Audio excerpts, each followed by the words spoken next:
Hai teman-teman semua, kami dari kelompok 8 2021A PD PAUD akan menjelaskan tentang blended learning. Pertama-tama, izinkan kami memperkenalkan anggota kelompok kami. Yang pertama, ada Fairuza Sofia Rahmi dengan NIM 002, Nina Aliati dengan NIM 014, Anastasia Wardah Aulia dengan NIM 021, dan Nur Aisyah dengan NIM 056. Pengertian blended learning. Blended learning terdiri dari kata blended yang artinya kombinasi atau campuran dan learning yang artinya belajar. Istilah lain yang sering digunakan adalah hybrid course, hybrid yang artinya campuran atau kombinasi, dan course yang artinya mata kuliah. Makna asli sekaligus yang paling umum yaitu blended learning mengacu pada belajar yang mengkombinasi atau mencampur antara pembelajaran tatap muka yaitu face to face dan pembelajaran berbasis komputer yaitu online dan offline. Ciri-ciri pembelajaran blended learning. Yang pertama, personal, yaitu pembelajaran individu. Yang kedua, struktur, yang artinya terstruktur dan sistematis. Yang ketiga, aktif, yaitu mengutamakan keaktifan siswa. Dan yang keempat, yaitu konektif, yang artinya keterhubungan. Kelebihan konsep model pembelajaran blended learning. Yang pertama, memperluas jangkauan pembelajaran atau pelatihan. Yang kedua, kemudahan implementasi. Yang ketiga, efisiensi biaya. Yang keempat, hasil yang optimal. Yang kelima, menyesuaikan berbagai kebutuhan pelajar. Yang keenam, meningkatkan daya tarik pembelajaran. Yang ketujuh, dapat meningkatkan motivasi dan prestasi belajar peserta didik dengan peningkatan yang cukup signifikan. Yang kedelapan, peserta didik leluasa untuk mempelajari materi pelajaran secara mandiri dengan memanfaatkan materi-materi yang tersedia secara online. Peserta didik dapat berkomunikasi atau berdiskusi dengan pengajar atau peserta didik lain yang tidak harus dilakukan saat di kelas atau tatap muka. Kegiatan pembelajaran yang dilakukan peserta didik di luar jam tatap muka dapat dikelola dan dikontrol dengan baik oleh pengajar. Pengajar dapat menambahkan materi pengayaan melalui fasilitas internet. Pengajar dapat meminta peserta didik membaca materi atau mengerjakan tes yang dilakukan sebelum pembelajaran. Pengajar dapat menyelenggarakan kuis, memberikan balikan, dan memanfaatkan hasil tes dengan efektif. Peserta didik dapat saling berbagi file dengan peserta didik lainnya.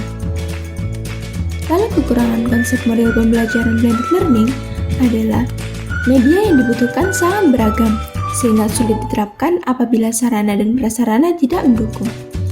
Tidak meratanya fasilitas yang dimiliki pelajar, seperti komputer dan akses internet. Padahal dalam blended learning diperlukan akses internet yang memadai. Apabila jaringan kurang memadai, akan menyulitkan peserta dalam mengikuti pembelajaran mandiri via online. Kurangnya pengetahuan masyarakat terhadap penggunaan teknologi. Tidak meratanya fasilitas yang dimiliki pelajar seperti komputer dan akses internet membutuhkan strategi pembelajaran yang tepat untuk dapat memaksimalkan potensi dari blended learning. Kurangnya interaksi langsung antara pendidik dengan peserta didik maupun antara sesama peserta didik. Sintaks atau tahapan pembelajaran blended learning menurut Marlina 2020 yang pertama, pencarian informasi secara online maupun offline dengan berdasarkan pada relevansi, validitas, reliabilitas, konten, dan kejelasan akademik. Yang kedua, menemukan, memahami, dan menginformasikan ide atau gagasan. Yang ketiga, menginterpretasikan informasi ide atau gagasan hasil interpretasinya menggunakan fasilitas online maupun offline. Yang keempat, mengkonstruksikan pengetahuan melalui proses asimilasi dan akomodasi dari hasil analisis, diskusi, dan penarikan kesimpulan dari informasi yang diperoleh. Kami menganalisis bahwa penerapan model pembelajaran blended learning pada anak usia dini merupakan model pembelajaran di mana pelaksanaannya dengan 50% offline dan 50% online. Namun, pelaksanaan pembelajaran online tidak harus melalui Gmeet, video call, Zoom, dan lain-lain.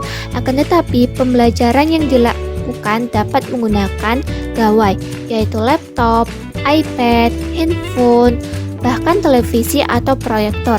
Kita juga berada di era teknologi, otomatis para milenial pasti sudah tahu betul dengan teknologi.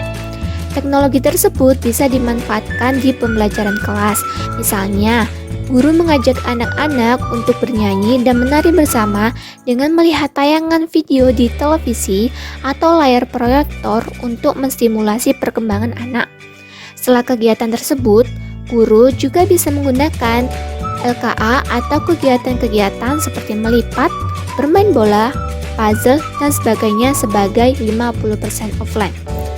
Untuk penerapan model pembelajaran blended learning pada anak usia dini sendiri bisa dibilang cocok, namun bisa juga dibilang kurang cocok. Dikatakan cocok apabila pembelajaran online dilaksanakan di dalam kelas dengan menggunakan teknologi yang dapat mendukung proses pelaksanaan pembelajaran anak, misalnya dengan iPad, laptop atau komputer, LCD, handphone, dan sebagainya dengan mengakses YouTube, game interaktif edukatif di internet, video pembelajaran, dan sebagainya. Dan dikatakan kurang cocok apabila pembelajaran online dilaksanakan di rumah masing-masing via Gmeet, Zoom, panggilan video, dan sejenisnya.